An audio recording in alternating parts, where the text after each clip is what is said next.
Kumusta na kayo? Masarap ba buhay may asawa? Pero alam ko masarap dahil bago pa lang. Okay ba yon?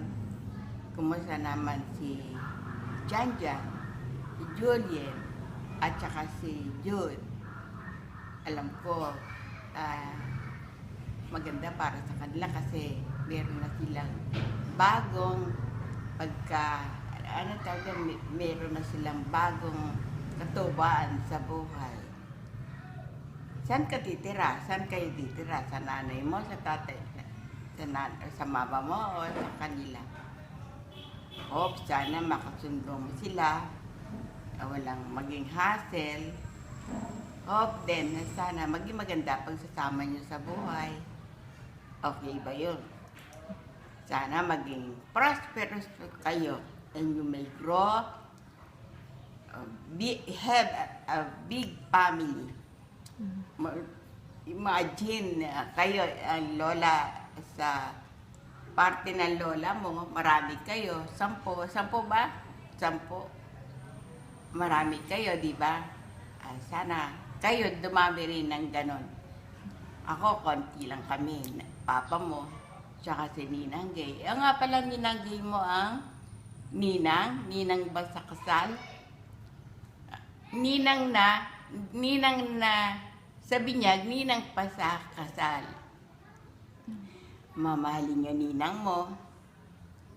At saka, maging maganda sana pagsasama ninyo mag-asawa.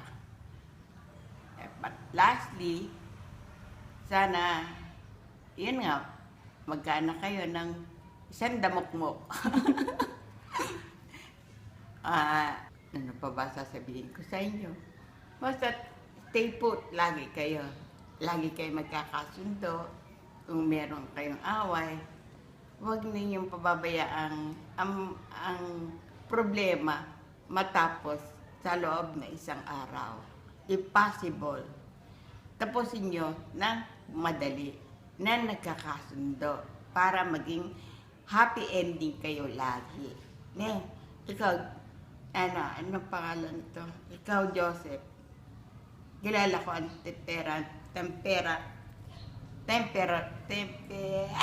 nakalimutan ko na, nahirapan ako. Bungal ako.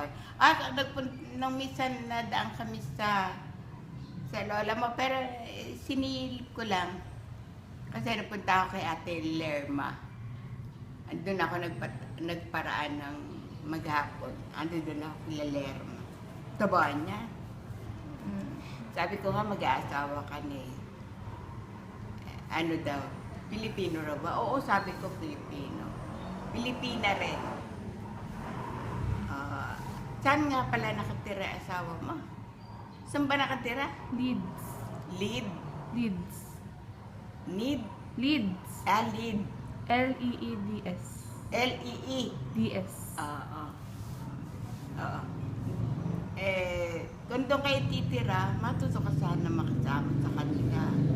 Huwag kang para sa iba na nananakit. Papa mo hindi man sinaktan ng mama mo. Sinaktan ba? Huwag kang basta mananakit. Yun lang ang feeling ko sa si Lolo Boy, hindi ako sinaktan. Kahit minsan, kahit na ganito lang ako, hindi ako sinaktan. Pag nagagalit na yun, taha, gano'n lang yun. Para naman maging maganda pagsasama nyo, bigayan kayo.